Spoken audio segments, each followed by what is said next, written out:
Hey everyone, and welcome to another episode of Unboxed. We're going to continue digging into the Black family. This is our last week as we talk about building the Black family, so stick around. I'm Dr. Robert Davis, family life educator and relationship coach, and welcome to Unboxed, a frank and straightforward conversation about relationships.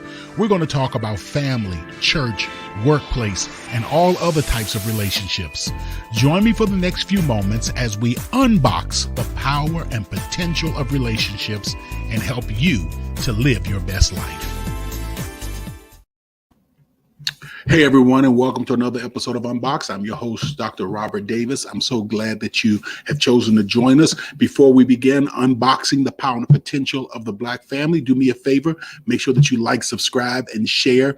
And please go on over to our website and check out all the wonderful things that Unboxed is doing, especially around criminal justice reform.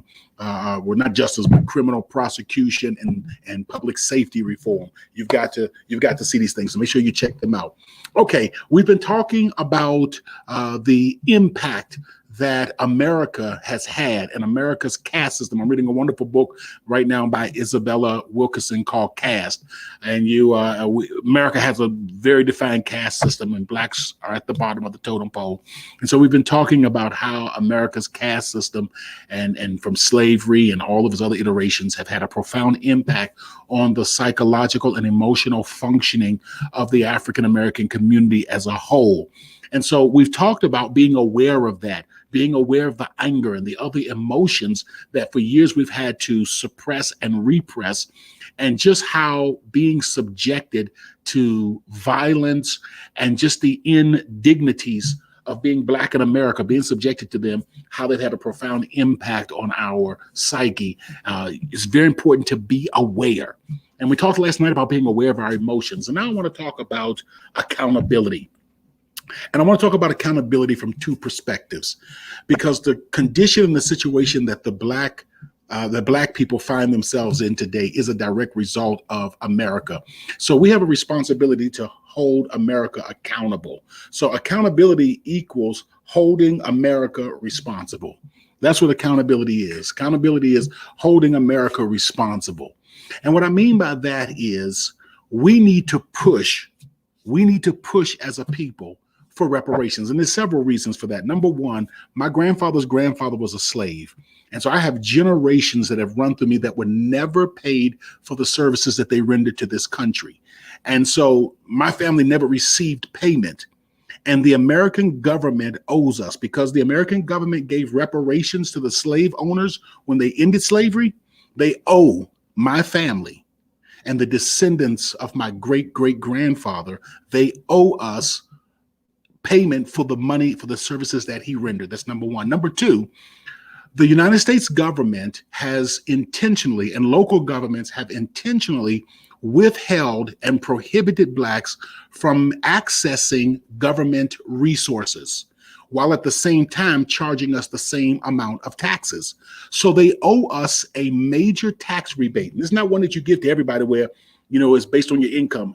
Black Americans, especially descendants of slaves, of American slaves, deserve a refund for the taxes that we have paid and the services that we didn't receive. For instance, not being allowed to go to public swimming pools. Your tax dollars paid for that. Having certain roads in the city you could not drive down. Your tax dollars paid for that.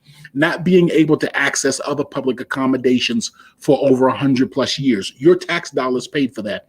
So America must be held accountable. Now, we know that the Republican Party is not going to help in the area of reparations. It's also pretty obvious the Democratic Party is not going to do it either. They won't even vote to put together a commission to study reparations, which actually, I'm gonna let you know a little secret, Joe Biden could form that commission tomorrow with an executive order if he wanted to. Presidential commissions studying these type of things are created by every president, like it's going out of style. But that's another story for another day. Democrats don't have no intention on giving it to us. Republicans don't have no intention on giving it to us, but that doesn't mean that we just sit back and say, oh, no, ain't nobody gonna help us. You still have to hold people accountable, even when they refuse to accept responsibility. You still have to push and hold them accountable through your vote, through your protest, through your withholding of financial support. You have to, that's a responsibility. But then not only that, accountability also equals holding ourselves or holding yourself responsible. That's right, holding yourselves or holding ourselves responsible. And what that means is this right here.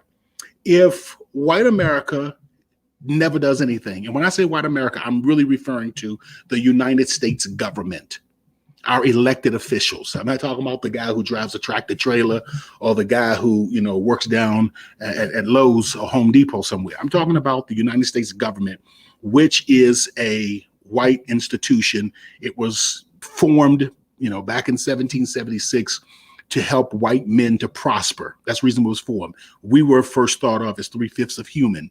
And so, that's just a reality of what it is. So if they say, we're never going to do anything to help Black America specifically, we're not talking about where they, that philosophy, well, we pass these legislations and it helps all people. And if it helps all people, of course, it helps Black people. I get that. The problem with the argument that a rising tide lifts all ships is when you don't have a ship. And if the tide comes in when you don't have a ship, guess what happens? You drown. And so the welfare reform and criminal justice reform and the other things they put in have really caused a large section of Black America to drown. So we can't sit back and complain. We have to be aware of that reality.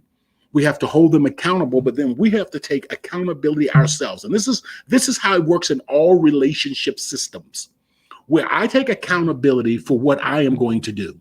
Any relationship system, whether it's church relationship, whether it's a relationship with people at church, relationship with people at work, relationship with your biological family, extended biological family, the immediate family that you live in the house with, whatever it may be, you have to take responsibility and hold yourself accountable. And so holding yourself accountable means then that regardless of what the other person does, and in this case, the United States government or local municipalities, regardless of what they do, this is what I'm going to do. Here is how I am going to function and what I am going to bring to the table. That's holding yourself accountable. So again, we don't let folk off the hook. Sometimes it almost comes across as an either or proposition. The government owes us, and so we're not going to really talk about Blacks. One of the frustrations that I had, and I'm not here to bash any politician, but one of the frustrations that I had with Bill Cosby and President Obama and others, and I've shared this, especially President Obama, was the talk and the discussions that he had relative to the responsibility of the Black father. That's a great conversation to have. If you couple it with other people's responsibilities who have done wrong, to solely lean in on one group of people who have been victimized is the challenge that I had. But we do have to hold ourselves accountable. We do have to hold ourselves accountable.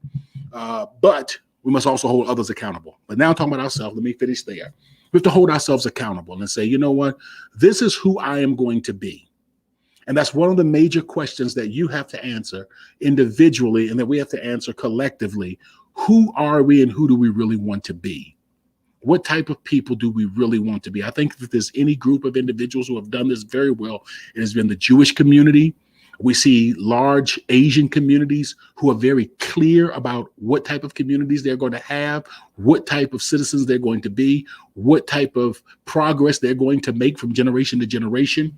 And as African Americans, we have to hold ourselves accountable and say, okay, this is who we are. This is how we're going to hold ourselves accountable from generation to generation. This is what progress looks like. And so we have to become aware, but we also have to have accountability. I'm going to talk a little bit more about accountability tomorrow night. So make sure that you stick around. Again, like, subscribe, and share. Check out our website. If you have any questions, make sure that you email us. We give you all that information. Look forward to hearing from you, and I'll see you tomorrow evening. Seasoned with Grace, Unboxed also provides healthy relationship training and leadership development for businesses, churches, and community organizations. For a free consultation to discuss your team's needs, please contact us at our website at swg-unboxed.org. That's swg-unboxed.org.